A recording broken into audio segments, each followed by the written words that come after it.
Hello दोस्तों, स्वागत है आपका अपने यूट्यूब चैनल एग्जाम गुरु में। तो दोस्तों आज मैं आपको यहाँ पे नेवी एमआर के जीके के 25 क्वेश्चन कराऊंगा, ठीक है। अब ये भाग सेकंड में आपका 25 क्वेश्चन होते हैं, मतलब कि आपका जब पेपर आता है तो भाग फर्स्ट भी होता है। भाग फर्स्ट में आपका आता है मैथ और साइंस। मैथ में 12 क्वेश्चन, साइंस में 13 क्वेश्चन, या फिर मैथ में 13 आ जाते हैं, कब कहते हैं 12 इसमें आ जाते हैं साइंस में। टोटल ये 12 13 हो गए 25, ये हो गए 25 जीके वाले, तो टोटल ये हो गए 50 क्वेश्चन आपके पेपर में आते हैं टोटल, ठीक है। पेपर आपका ऐसे ही रहेगा लेवल आपका, और ये मोस्ट इंपॉर्टेंट क्वेश्चनों को लेके आए जो आपके पेपर के लेवल के हिसाब से पूछे जा चुके हैं, ठीक है। वीडियो अब स्टार्ट करते हैं। चलिए, कुछ दिनों बाद आपका एग्जाम है तो पेपर की तैयारी अच्छी तरह करिएगा। चैनल को सब्सक्राइब नहीं किया तो कर लेना, इसी तरह आपको नेवी एमआर के प्रैक्टिस सेट आपको मिलते रहेंगे। देखो भाई, मैजिक मार्कर का प्रयोग मतलब मैजिक मार्कर का आविष्कार किसने किया था, ये पूछा गया है, ठीक है। तो 26 नंबर का C option right option, Sydney Rosenthal ने मैजिक मार्कर का आविष्कार किया था। तो अब ये आपको देखो पढ़ना पड़ेगा तभी याद हो पाएगा, ठीक है। इसमें कोई, ठीक है। चलो आगे अगला प्रश्न देखते हैं। चलो भाई देखो, इसमें ये है कि क्वेश्चनों को हम डिटेल से बताते चलेंगे तो एक कोई भी डाउट नहीं होगा आपको। 27 नंबर प्रश्न है, निम्नलिखित में से किस खेल को रियो ओलंपिक में 100 साल से ज़्यादा समय के बाद शामिल किया गया। तो वो गोल्फ था, ठीक है। गोल्फ यहाँ पे राइट ऑप्शन है, ठीक है। चलो भाई अगला प्रश्न है 28 नंबर प्रश्न है, ये सबसे ज़्यादा इंपॉर्टेंट प्रश्न है, ठीक है। देखो इसमें क्या लिखा है, ये भारत के प्रथम फील्ड मार्शल कौन थे। भारत के प्रथम फील्ड मार्शल, ठीक है। प्रथम या लास्ट, मतलब प्रथम या वर्तमान पूछे जाते हैं अक्सर पेपर में। तो बताओ इसका राइट ऑप्शन क्या होगा। देखो भारत के प्रथम फील्ड मार्शल आपके मानके साथ हैं, एक मिनट रुकेगा, मानके साथ हैं। देखो लिख दे रहा है SHFJ मान के साथ है, ठीक है। लेकिन पेपर में पिछले साल क्या हुआ था, केवल मान के साथ राइट ऑप्शन लिख के आया था, ठीक है। पूरा नाम ऐसे लिखा है पूरा, वैसे मान के साथ भी लिख के आया था पिछली बार। तो याद करना, भारत के प्रथम फील्ड मार्शल आपके मान के साथ हैं, ठीक है। अगला प्रश्न देखते हैं।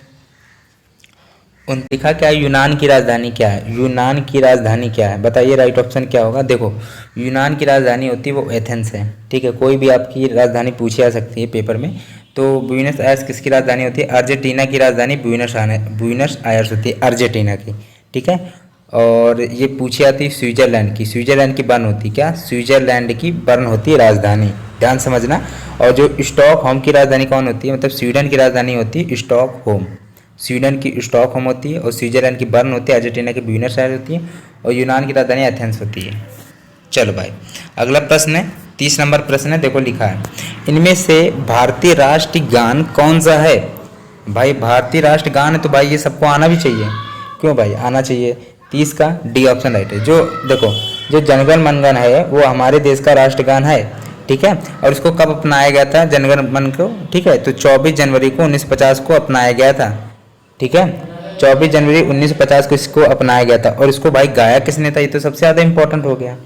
इसको गाया कब था भाई, मतलब गाया किसने था। पहली बात तो ये कि रविन्द्रनाथ टैगोर जी ने गाया था। किसने गाया था, रविन्द्रनाथ टैगोर जी ने गाया था। और इसको सबसे पहले 1911 ईस्वी में कांग्रेस के कलकत्ता अधिवेशन में गाया गया था, ठीक है। कलकत्ता अधिवेशन में, ठीक है, कांग्रेस के कलकत्ता अधिवेशन में 1911 में, ठीक है। अगला प्रश्न है, चलो भाई अगला प्रश्न है, मोहनजोदड़ो कहाँ स्थित है। 31 नंबर का प्रश्न है, मोहनजोदड़ो सिंध में स्थित है। केवल यही है, सिंध में स्थित है तो भाई तो स्थित है, इसमें कोई डिटेल में बताने की जरूरत है नहीं।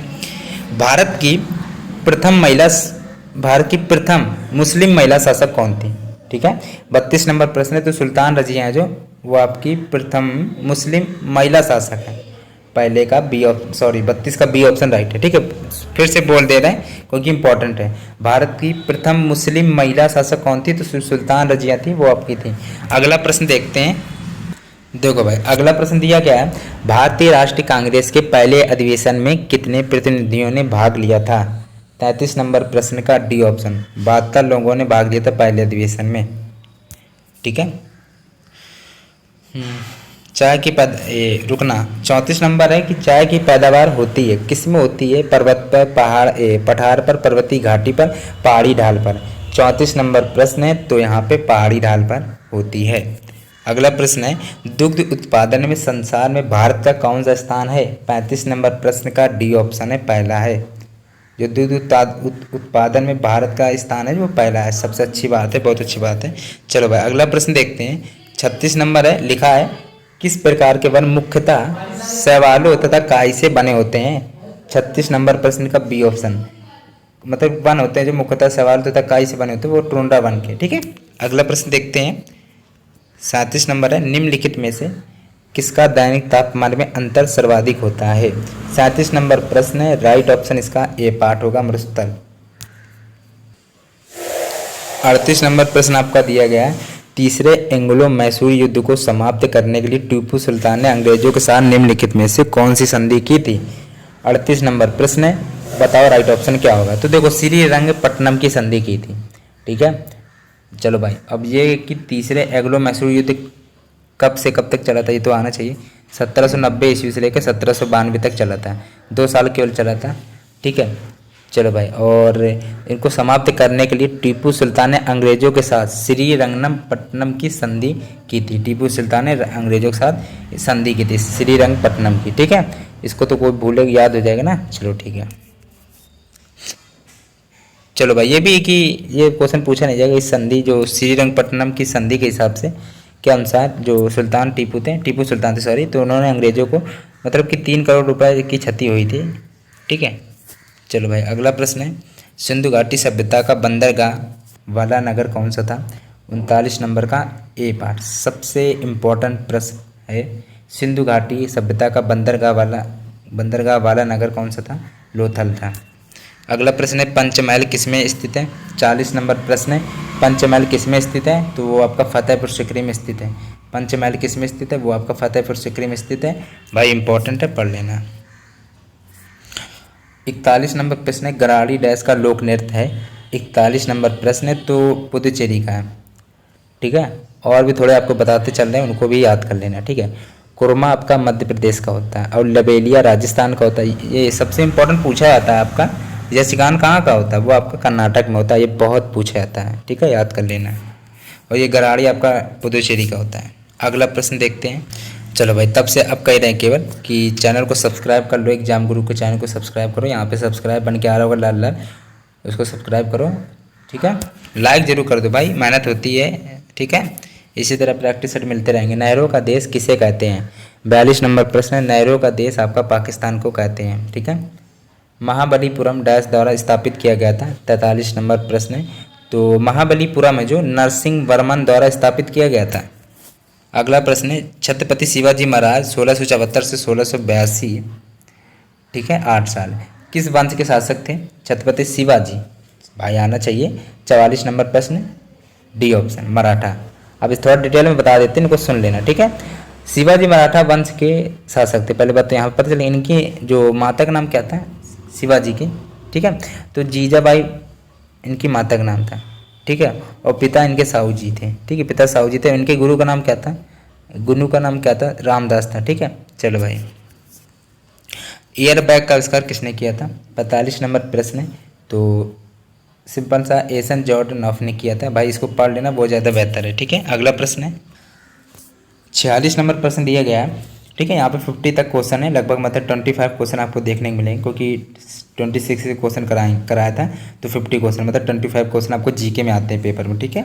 और 12 साइंस के आते हैं, 12 मैथ के, 13 मैथ के आते हैं, ठीक है। उसको भी आपको कवर कराएंगे, लेकिन इस चैनल पर सब्सक्राइब लाइक जरूर करोगे तो वो आपको मैथ और साइंस भी जरूर कराएंगे, ठीक है। अब ये है कि आप लोग लाइक करते हैं, मेरे वीडियो कोई ज़्यादा देखता ही नहीं है, पता नहीं क्यों।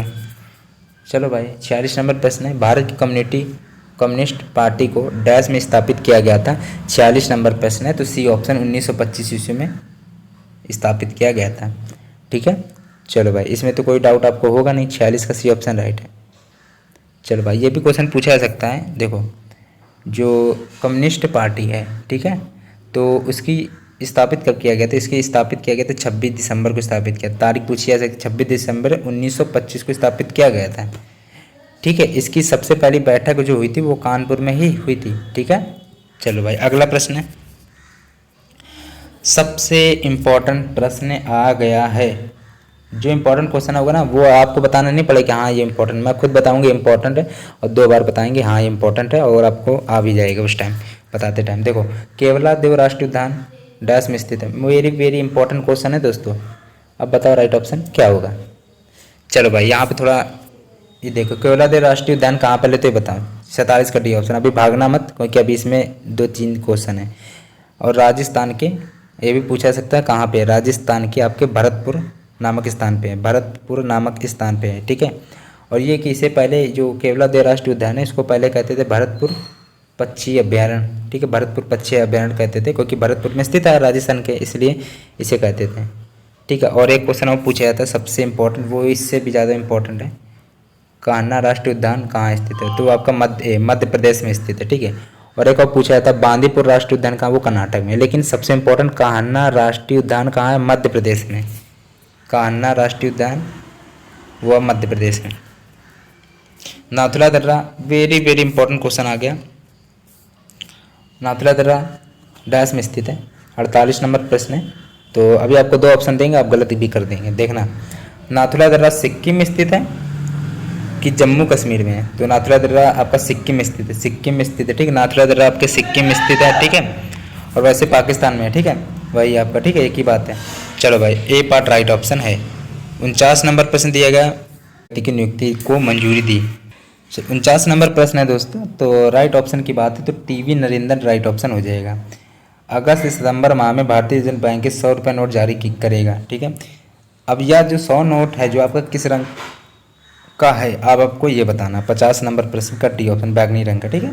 पता होगा 100 नंबर आप 100 नोट है जो आपका बैंगनी रंग का, पर ठीक है। अब ये वायलेट होता है बैगनी। चलो भाई, ये कि 25 क्वेश्चन तो आपको देखने को यहाँ मिल गए होंगे, सारे आपके पेपर बेस्ड क्वेश्चन थे और सबसे इंपॉर्टेंट क्वेश्चन मैंने करा दिए। वीडियो यदि अच्छा लगा हो तो भाई चैनल को सब्सक्राइब करो, ठीक है, प्ले लिस्ट जाकर देखो। और एक वीडियो मैंने उस दिन बनाया था नेवी MR बिग अनाउंसमेंट, उसमें आपको 100 प्रैक्टिस सेट दिए थे मैंने फ्री में, और वीडियो के लिंक में भी दिया था। अभी जाओ प्ले लिस्ट में जाके चेक करो, और हो सके तो वीडियो में जाके चेक करो, वो वीडियो मैंने बना के रख दिया था। चलो इसको डिस्क्रिप्शन के लिंक दे देंगे भाई वीडियो का, ठीक है, देख लेना जरूर।